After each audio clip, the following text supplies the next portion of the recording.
여러분, 지금 혹시 환율창을 보면서 이제 좀 살만하다라며 안도의 한숨을 내쉬고 계신가요? 불과 며칠 전만 해도 1482원이라는 공포스러운 숫자가 우리를 압박했는데 어느새 1445원까지 뚝 떨어졌죠. 마치 연말을 맞이해 산타가 준 선물처럼 보일지도 모릅니다. 하지만 경제학의 렌즈로 들여다보면 이건 절대로 자연스러운 선물이 아닙니다. 오히려 누군가 거대한 힘으로 용수철을 끝까지 꾹 눌러놓은 듯한 기괴하고 소름 돋는 침묵에 가깝습니다. 사실 이 37원의 급락 뒤에는 우리가 반드시 알아야 할 숫자의 전쟁이 숨어 있습니다. 12월 30일이라는 운명의 날을 앞두고 대한민국 거대 기업들과 은행들이 장부상의 파산을 막기 위해 사활을 걸고 벌이는 필사적인 방어전이죠. 만약 이 방어선이 무너진다면 그 화살은 결국 여러분의 대출금리 인상과 자산가치 하락이라는 부메랑이 되어 돌아오게 됩니다. 과연 지금의 평화는 진짜 우리 경제가 살아나고 있다는 신호일까요? 아니면 1월에 닥칠 거대한 쓰나미를 앞둔 폭풍 전야일까요? 오늘 또 경제학에서 이 화려한 급락쇼 뒤에 숨겨진 잔혹한 시나리오와 여러분의 소중한 지갑을 지킬 생존 전략을 지금 바로 파헤쳐 보겠습니다. 연말을 앞둔 최근 외환시장에서는 정말 기괴한 일이 벌어졌습니다. 평소라면 상상조차 할 수 없는 수치인 37원이라는 환율이 아주 짧은 기간에 수직으로 폭락하며 시장을 뒤흔들었기 때문입니다. 이건 절대로 자연스러운 경제현상이 아닙니다. 누군가 거대한 힘을 가진 존재가 시장의 멱살을 잡고 강제로 끌어내린 명백한 개입의 흔적이라고밖에 볼 수 없습니다. 우리가 여기서 진짜 주목해야 할 점은 단순히 환율이 떨어졌다는 사실이 아닙니다. 왜 이 시점에 그토록 막대한 물량을 쏟아부으며 필사적으로 방어에 나섰느냐 하는 부분이죠. 1482원이라는 숫자가 주는 압박감은 단순히 심리적인 것이 아니었습니다. 그 숫자는 우리 경제의 엔진인 기업들과 혈관인 은행들을 멈춰 세울 수 있는 파괴력을 가진 폭탄이었거든요. 경제학적으로 볼 때 12월 30일이라는 날짜는 대한민국 거대 기업들과 금융기관들에게 생사 여탈권이 걸린 심판의 날이나 다름없습니다. 정부와 기업들이 이들의 처참한 몰골을 가려주기 위해 거대한 분장쇼를 시작한 것이죠.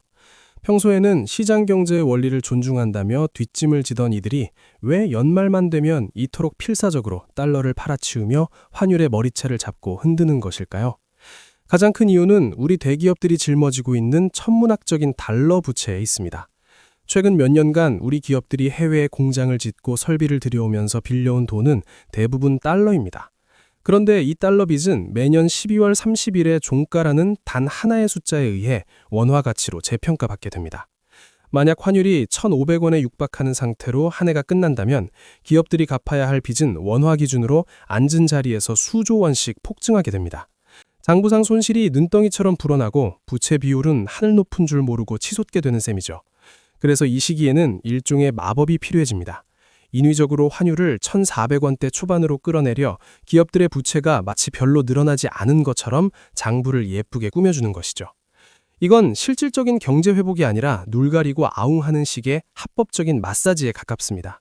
겉으로는 장부가 멀쩡해 보일지 몰라도 그 속은 이미 고환율의 독소로 가득 차 있는데 연말 보고서에 찍힐 숫자 하나를 위해 국가의 소중한 재원을 쏟아부으며 일종의 도박을 벌이고 있는 것입니다. 더욱 놀라운 사실은 이러한 통계 마사지가 국가 전체의 채무 비율에도 적용된다는 점입니다. 연말에 환율을 억지로 눌러놓으면 대한민국이 빚더미에 올라앉은 국가처럼 보이지 않게 만드는 효과를 거둘 수 있습니다. 국민에게는 경제가 안정적이라는 착시 현상을 일으키고 해외 투자자들에게는 여전히 건전하다는 가짜 신호를 보내기 위해 이런 무리수를 두는 것이죠. 하지만 이 화려한 화장품이 지워지는 순간 우리는 훨씬 더 거대한 공포를 마주하게 될 것입니다. 단순히 기업의 부채 비율을 낮추는 것보다 훨씬 더 시급하고 위험한 문제가 우리 발등에 떨어졌기 때문입니다. 정부가 이번 연말에 그토록 처절하게 환율을 깎아내려야만 했던 진짜 이유는 사실 기업보다 더 위태로운 존재, 바로 대한민국 경제의 혈관이라 불리는 은행들을 구하기 위함이었습니다. 과연 우리 은행들이 숨기고 있는 치명적인 약점은 무엇일까요? 그리고 그들의 건전성을 증명하는 숫자들이 환율이라는 괴물 앞에서 어떻게 무너져 내리고 있을까요? 이 기괴한 침묵이 깨지고 1월의 차가운 진실이 드러날 때 여러분의 예금 계좌와 대출 이자에는 어떤 일이 벌어지게 될까요? 은행들이 가장 무서워하는 게 과연 무엇일까요? 단순히 금고에 현금이 떨어지는 것일까요? 아닙니다. 바로 BIS 비율이라 불리는 국제결제은행 기준 자기자본 비율입니다. 이 수치는 은행이 얼마나 건강한지를 보여주는 지표를 넘어 해당 은행이 시장에서 살아남을 자격이 있느냐를 결정하는 생사여탈권과 같습니다. 정부가 연말 환율 방어에 그토록 사활을 걸고 매달린 진짜 이유는 사실 우리 국민들이 믿고 돈을 맡기는 은행들의 건전성이 고환율이라는 독소에 절여져 심각하게 훼손되고 있었기 때문입니다. 은행은 성격상 수많은 달러 표시 자산을 보유하고 있습니다. 그런데 환율이 급등하면 이 달러 자산의 위험 가중치가 눈덩이처럼 불어나게 됩니다. 원화 가치가 떨어질수록 은행이 짊어져야 할 위험의 무게는 기하급수적으로 커지고 이는 곧 분모인 위험 자산을 키워 BIS 비율을 수직으로 떨어뜨리는 결과를 초래합니다. 만약 며칠 전처럼 환율이 1,482원이라는 한계치를 넘어서 계속 치솟았다면 대한민국 주요 은행들의 건강진단서에는 그야말로 빨간불이 들어왔을 겁니다. 정부는 이 비극적인 숫자가 세상 밖으로 드러나는 것을 막기 위해 연말 환율을 인위적으로 찍어 눌러 위험 가중치를 낮추는 마법을 부린 것입니다. 은행들의 부실한 장부가 멀쩡해 보이도록 아주 값비싼 화장을 해준 셈이죠. 우리는 이 가짜 평화 뒤에 숨겨진 은행들의 비명을 반드시 들어야 합니다. 만약 정부가 연말 환율 방어에 실패해 BIS 비율이 권고치 밑으로 추락했다면 은행들은 당장 생존을 위해 대출을 회수하거나 금리를 대폭 올려야 했을 테니까요. 그 고통은 고스란히 영세 자영업자들과 대출을 끌어쓴 서민들의 목을 조르는 칼날이 되었을 것이 뻔합니다. 결국 정부가 외환 시장에 개입한 것은 단순히 경제 지표를 관리하기 위해서가 아닙니다. 붕괴 직전인 은행 시스템에 강제로 산소호흡기를 붙여놓은 절박한 발악에 가깝습니다. 하지만 산소호흡기만으로 죽어가는 환자를 살릴 수는 없는 법입니다. 임시방편으로 수치를 조작해 놓았지만 은행들이 안고 있는 근본적인 부실과 달러 부족 현상은 어디로도 사라지지 않았습니다. 오히려 이런 비정상적인 개입은 시장의 자생력을 파괴하고 더 큰 화를 불러올 씨앗이 될 뿐입니다. 지금 여러분이 거래하는 은행의 앱을 켜서 보고서를 봤을 때 수치가 깨끗해 보인다고 해서 안심하지 마세요. 그것은 예쁘게 찍기 위해 정교하게 설계된 환상에 불과합니다. 이런 무리한 개입은 결국 시장 참가자들에게 아주 위험한 도덕적 해이를 불러옵니다. 스스로 위험을 관리해야 할 은행들이 정부가 언제든 구원투수로 등판할 것이라 믿으며 내실을 다지기보다 장부 마사지에만 열을 올리게 만들기 때문입니다. 은행이 위험 관리를 포기하고 국가의 치맛자락 뒤에 숨는 순간 그 국가의 금융 경쟁력은 사실상 사망 선고를 받은 것과 다를 바 없습니다. 우리는 지금 눈앞의 화려한 수치가 아니라 그 수치를 지켜내기 위해 우리가 미래에 지불해야 할 대가가 무엇인지 직시해야 합니다. 그런데 여기서 한 가지 더 소름 돋는 의문이 생깁니다. 정부는 대체 그 막대한 달러를 어디서 가져와서 이 거대한 환율 전쟁을 치르고 있는 걸까요? 단순히 외환보유고 창고를 열어 달러를 쏟아붓는 것만으로는 이 거친 파도를 막아내기 역부족입니다. 여기에는 우리가 상상하지 못했던, 하지만 우리의 노후와 가장 밀접하게 연결된 또 다른 거대한 자금이 동원되고 있습니다. 바로 여러분의 노후를 책임질 마지막 보루인 국민연금입니다.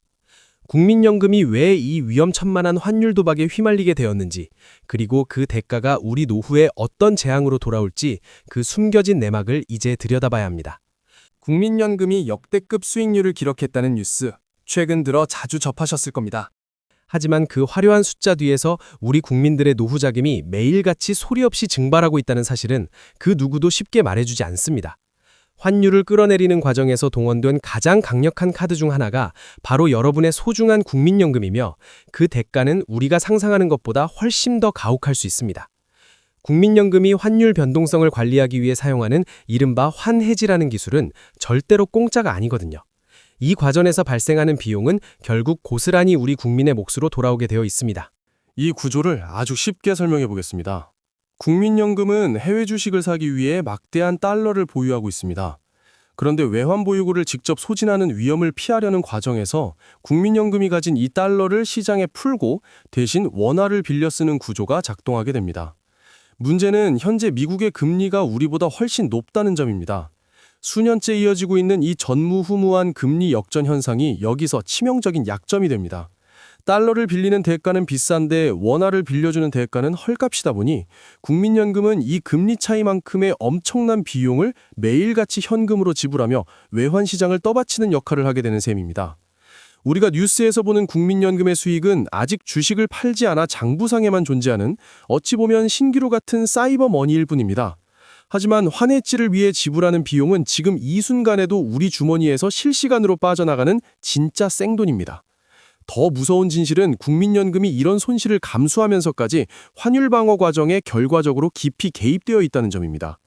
외환보유고를 아끼려는 구조 속에서 국민연금의 기초 체력에 서서히 골병이 들게 만들고 있는 것이나 다름없습니다. 겉으로는 장부상 수익률이 몇 퍼센트 낮다고 박수를 칠 일이 아닙니다. 나중에 우리가 연금을 받아야 할 시점이 되어 주식을 대량으로 팔아야 할 때 그때도 시장 상황이 지금처럼 좋을 것이라 누가 장담할 수 있을까요? 이미 지불해버린 천문학적인 환해지 비용은 장부상 수익과 달리 바로 빠져나가는 실제 비용입니다.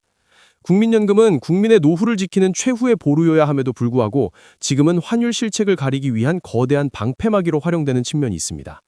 우리는 당장 눈앞에 환율이 조금 떨어졌다고 기뻐할 게 아니라 우리 자녀들이 받아야 할 연금이 이런 식으로 허망하게 낭비되는 현실에 대해 분노해야 합니다. 무책임한 환율 개입이 국민연금의 근간을 흔드는 것은 결국 대한민국 전체의 미래를 저당 잡히는 위험천만한 거래니까요. 그렇다면 왜 대한민국은 이런 무리수를 두면서까지 이런 구조에 의존해야만 했을까요? 그 근본적인 원인을 파헤쳐보면 한국은행의 실책과 미국과의 좁혀지지 않는 금리 격차라는 거대한 장벽이 가로막고 있습니다. 수년간 쌓인 고름은 이제 터지기 일보 직전이며 2025년의 이 인위적인 평화는 곧 끝을 보게 될 것입니다. 억지로 막아놓은 둑이 견딜 수 있는 한계치는 어디까지일까요? 이제 우리는 화장이 지워진 뒤 맞이할 1월의 외환시장, 그 잔혹한 시나리오를 마주할 준비를 해야 합니다.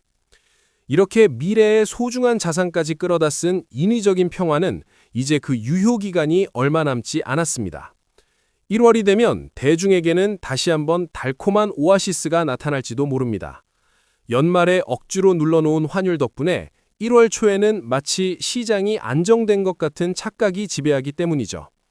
실제로 우리 수출 기업들이 연말에 밀어냈던 물건들의 대금을 1월과 2월에 집중적으로 받아오면서 시장에는 일시적으로 달러 공급이 늘어나는 경향이 있습니다. 정부는 바로 이 짧은 수급의 불균형을 이용해 자신들의 개입이 정당했음을 증명하려 할 것입니다. 하지만 진짜 지옥은 그 오아시스 너머 1월 중순 이후에 흉측한 모습을 드러낼 준비를 하고 있습니다. 시장은 정부보다 훨씬 더 냉혹하고 똑똑합니다. 전문 투자사들은 지금 정부가 연말 종가 관리를 위해 얼마나 많은 실탄을 소진했는지, 국민연금의 방패가 얼마나 얇아졌는지 이미 면밀하게 계산하고 있습니다.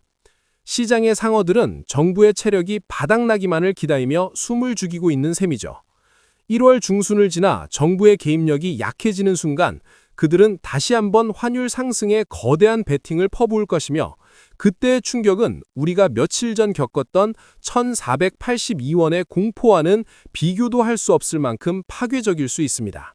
우리는 이것을 만성질환의 함정이라고 불러야 합니다. 당장의 고통을 잊게 해주는 진통제를 투여해 증상은 완화시켰지만 병의 근원은 전혀 치료하지 못한 채 국가의 체력만 갉아먹고 있는 꼴이죠. 지금 대한민국 경제의 진짜 병명은 수년간 이어진 유례없는 한미 금리 역전 현상입니다. 세계 최고의 안전자산인 달러가 우리 원화보다 이자를 더 많이 주는데 대체 어떤 투자자가 위험을 감수하고 원화를 계속 들고 있으려 하겠습니까? 근본적인 금리 격차를 해결하지 않고 시장을 억지로 누르는 것은 밑빠진 독에 우리 국민의 피 같은 세금을 들이붓는 것과 다를 바 없습니다. 많은 분이 1997년 외환위기나 2008년 금융위기를 떠올리며 공포에 질리곤 합니다. 하지만 지금 우리가 직면한 위기는 그때처럼 한 번에 터지는 급성 질환이 아닙니다. 1997년이 갑작스러운 심장마비였다면 2025년의 위기는 온몸의 혈관이 조금씩 좁아지며 산소 공급이 서서히 끊겨가는 지독한 만성질환의 형태를 띠고 있습니다. 당장 죽지는 않지만 서서히 말라 죽어가는 가장 어리석고 위험한 상황에 놓인 것이죠. 시장은 이제 정부의 인내심이 어디까지인지 그리고 그 약발이 언제 떨어질지 아주 냉정하게 지켜보고 있습니다. 환율은 경제 성적표입니다. 성적이 나쁘면 실력을 키워야지 성적표 숫자를 조작한다고 해서 실력이 생기지는 않습니다.